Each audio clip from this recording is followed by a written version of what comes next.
Good morning everyone. Last video में हमने articles a और एन का सेपरेट यूज़ करना सीखा था। आज हम आर्टिकल्स ए और एन का स्पेसिफिक यूज़ करना सीखेंगे। Let us start. यदि नाउन से पहले कोई एडजेक्टिव या एडवर्ब आता है तो हम आर्टिकल्स ए या एन को उस एडजेक्टिव या एडवर्ब से पहले लगाते हैं। Geeta is a good girl. Geeta एक अच्छी लड़की है। तो यहाँ पे जो अच्छा शब्द है वो क्या है? वो विशेषण है।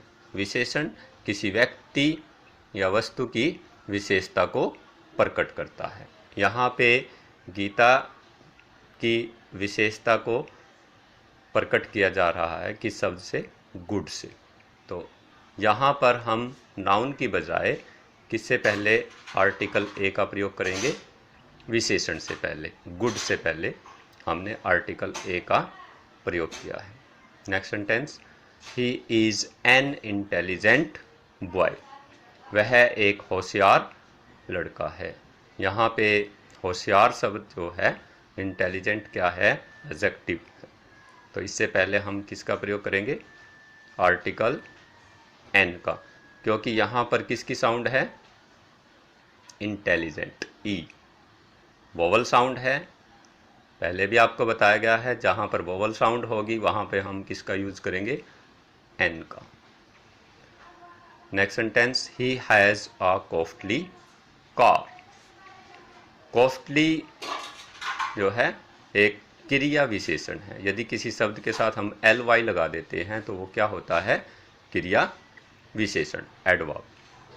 तो he has a costly car, उसके पास एक महंगी कार है। यहाँ कॉन्सोनेंट साउंड है तो हमने आर्टिकल ए का प्रयोग किया है किससे पहले? एडवर्ब से पहले। She is an extremely beautiful lady. Extremely होता है बहुत अधिक, वह बहुत ज़्यादा सुंदर औरत है। तो यहाँ एक्सट्रीमली और की साउंड है तो हमने आर्टिकल एन का प्रयोग किया है। नेक्स्ट रूल, प्रोफेशन से पहले ए और एन का प्रयोग किया जाता है। ये भी इम्पोर्टेंट रूल है। कोई भी व्यवसाय है उससे पहले हम आर्टिकल ए या एन का प्रयोग करते हैं। कॉन्सोनेंट साउंड है तो हम आर्टिकल ए का प्रयोग करेंगे और वोवल साउंड है तो हम एन का प्रयोग करेंगे। He is a doctor. ड कॉन्सोनेंट साउंड है इसलिए हमने क्या लगाया है? Article A. Rohan is an architect. यहाँ पे वोवल साउंड है इसलिए हमने क्या लगाया है? An. Is it clear? Next, जब वाक्य में वर्ब का प्रयोग नाउन की तरह किया जाता है तो उससे पहले हम आर्टिकल्स ए या एन का प्रयोग करते हैं। ही goes for a walk daily, ये एक फ्रेज भी है। तो यहाँ पे वर्ब का प्रयोग किसकी तरह से हुआ है? नाउन की तरह से। मेन वर्ब है गोज़ और ये वर्ब किसकी तरह से प्रयोग हुई है? यहाँ पर नाउन की तरह से। इसलिए हमने इसके साथ किसका यूज़ किया है? आर्टिकल ए का। He goes for a walk daily, वह प्रतिदिन सैर के लिए जाता है। You take an interest in her, तुम उसके अंदर रुचि रखते हो। यहाँ पे वोवल साउंड है तो हमने आर्टिकल एन का प्रयोग किया है। तो इंटरेस्ट, रुचि, इसका प्रयोग भी यहाँ पर किसकी तरह से हुआ है? वर्ब की तरह से न होकर नाउन की तरह से हुआ है, इसलिए यहाँ हमने आर्टिकल एन का प्रयोग किया है। मेनी, रेदर, क्वाइट, सच के बाद यदि सिंगुलर नाउन आता है तो इनके बीच आर्टिकल्स ए या एन का प्रयोग किया जाता है। Many a woman would welcome such a chance. It is rather a pity. It was quite an impossible task. यह बिल्कुल ही असंभव कार्य था। तो इनके साथ, इनके बीच में हम किन का यूज करेंगे? आर्टिकल्स ए या एन का। अब वुमन वॉ की साउंड है तो हमने आर्टिकल ए लगाया है यहाँ पे पॉ की साउंड है तो कॉन्सोनेंट साउंड है तो ए का प्रयोग किया है, और यहाँ इम्पॉसिबल वोवल साउंड है तो यहाँ पे हमने आर्टिकल एन का प्रयोग किया है। नेक्स्ट रूल लेते हैं। किसी जाति विशेष को व्यक्त करने के लिए हम सिंगुलर नाउन से पहले आर्टिकल ए या एन का प्रयोग करते हैं। इम्पोर्टेंट रूल है, a dog is an animal. कुत्ता एक क्या है? जानवर है। यहाँ एक बात ध्यान देने योग्य है, किसी जाति विशेष को व्यक्त करने के लिए हम सिंगुलर नाउन से पहले ए या एन का प्रयोग करते हैं, लेकिन यदि कोई व्यक्ति या जानवर पूरी जाति का बोध करवाए तो उसके साथ हम आर्टिकल दी का प्रयोग करते हैं, जो कि क्या है? डेफिनेट आर्टिकल है। हमारा जो नेक्स्ट टॉपिक आएगा वो definite article. 2 types of article बताए थे आपको, indefinite article and definite article. जैसे सेंटेंस देखिए, द डॉग इज अ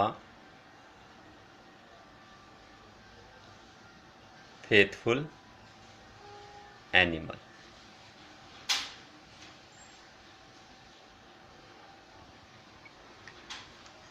तो यहाँ पे हमने आर्टिकल ए का प्रयोग नहीं किया, बल्कि आर्टिकल डेफिनेट आर्टिकल दी का प्रयोग किया है। The dog is a faithful animal. Dog कुत्ता एक वफादार जानवर है। यहाँ पे हमने एक किसी पर्टिकुलर डॉग का प्रयोग नहीं किया, किसी एक डॉग का जिक्र न होके पूरी प्रजाति का यहाँ पे यूज हुआ है कि एक डॉग वफादार नहीं होता, बल्कि सभी डॉग जो है वो क्या होते हैं? वफादार होते हैं। इसलिए हम यहाँ पे आर्टिकल ए की बजाय डेफिनेट आर्टिकल दी का प्रयोग करेंगे जब पूरी ही जाति का बोध करवाएं। नेक्स्ट सेंटेंस देखिए आप, an eagle is a bird. Eagle क्या है? एक पक्षी है। लेकिन यही ईगल यदि पूरी जाति का बोध करवाए तो उसके लिए हम आर्टिकल किसका यूज करेंगे? दी का। जैसे The eagle is a bird of prey। Eagle क्या है? एक शिकारी पक्षी है। तो यहाँ भी हमने किसका यूज किया है? डेफिनेट आर्टिकल दी का प्रयोग किया है, क्योंकि एक ईगल शिकारी पक्षी नहीं है, बल्कि सभी पूरी प्रजाति का यहाँ पे बोध करवाया जा रहा है। तो जब पूरी जाति का बोध कराए तो उसके साथ हम किसका यूज करेंगे? डेफिनेट आर्टिकल दी का। Got it?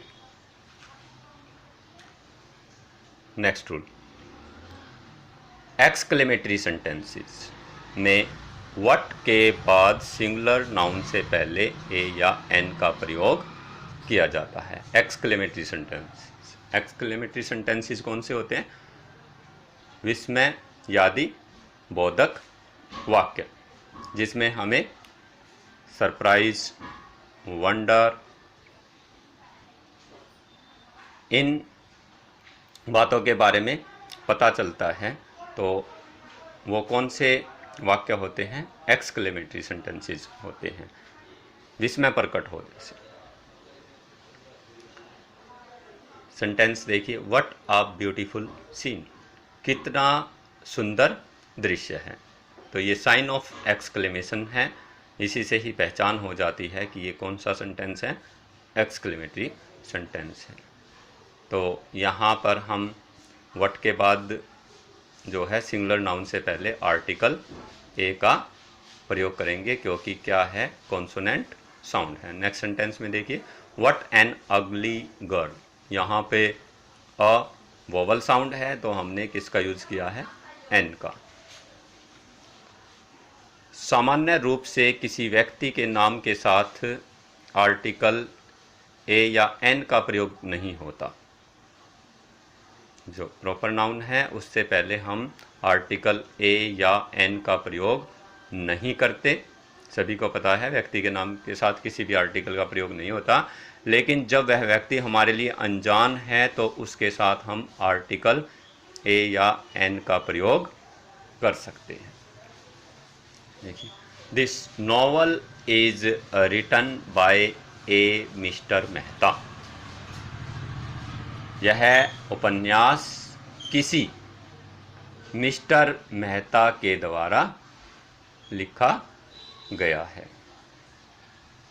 तो यहाँ पे मिस्टर मेहता जो है हमारे लिए अननोन है, इसलिए हमने आर्टिकल ए का यहाँ पे प्रयोग किया है। अदरवाइज किसी भी व्यक्ति, किसी शहर, किसी राज्य, स्टेट या किसी कंट्री के नाम के साथ जो है हम किसी भी आर्टिकल का प्रयोग नहीं करते हैं। लेकिन स्पेसिफिक कंडीशन के अंदर, जैसे वह व्यक्ति हमारे लिए अनजान है, हम नहीं जानते कि किसी मिस्टर मेहता के द्वारा ये उपन्यास लिखा गया है, हम मिस्टर मेहता को नहीं जानते हैं, he is not known personality. तो यहाँ पे आर्टिकल ए का हम प्रयोग कर सकते हैं व्यक्ति के नाम के साथ। नेक्स्ट इम्पोर्टेंट रूल है, कुछ विशेष फ्रेजेज में हम आर्टिकल ए या एन का प्रयोग करते हैं, जैसे कि इन अ फिक्स, ये फ्रेजेज हैं सभी। In a hurry, in a nutshell, make a noise, make a foot, keep a secret, as a rule, at a stone's throw, take an interest in, go for a walk, tell a lie, take a bath, half a kilo, a matter of chance। Sentence देखिए, never tell a lie, कभी भी झूठ मत बोलो। don't make a noise, शोर मत करो। दोनों ही कॉन्सोनेंट साउंड है, इसलिए हमने आर्टिकल ए का प्रयोग किया है। डियर स्टूडेंट्स, हमें आर्टिकल्स ए और एन और वन के यूज़ में कई बार कन्फ्यूज़न होती है। तो इसी कन्फ्यूज़न को दूर करने के लिए मैं आपको कुछ रूल्स बता रहा हूँ, आर्टिकल्स ए एन और वन से रिलेटेड। आर्टिकल ए एन जो हैं ये क्या हैं? आर्टिकल्स हैं, जबकि वन क्या है? एक एडजेक्टिव है, विशेषण है। तो हम जो है 100, 1000, मिलियन या बिलियन इत्यादि से पहले जो ए का प्रयोग करते हैं वन की कंपैरिजन में। वन के कंपैरिजन में जो है ए का जो प्रयोग है वह उचित माना गया है। तो अगर हमें 134 लिखना है तो हम क्या लिखेंगे? 134। हम ये नहीं लिखेंगे 134। 101 से 199 और 1001 से 1099 तक में ए का प्रयोग किया जाता है। 101 से लेकर 199 और 1001 से लेकर 1099 तक हम किसका प्रयोग करेंगे? ए का प्रयोग करेंगे। लेकिन यदि हमें 1155, ज़रूरी नहीं 1155, यानी कि 1100 से स्टार्ट होने के बाद हम किसका यूज़ करेंगे? 1 का यूज़ करेंगे। अब मैंने 1155 लिखा है, अब हम यहाँ पर 1000 नहीं लिखेंगे, बल्कि क्या लिखेंगे? 1155। तो इसमें हम किसका प्रयोग करेंगे? 1 का प्रयोग करेंगे। ये आपको ध्यान रखना है कि 101 से लेकर 199 तक में हम ए का प्रयोग करेंगे 100 से पहले, और 1001 से लेकर और 1099 तक में हम इसका यूज़ करेंगे? ए का प्रयोग करेंगे। लेकिन यदि इससे ऊपर कोई संख्या आती है तो हम किसका यूज़ करेंगे? 1 का यूज़ करेंगे। मैं एक्सपेक्ट करता हूं कि आपको ये वीडियो पसंद आई होगी। Thank you very much.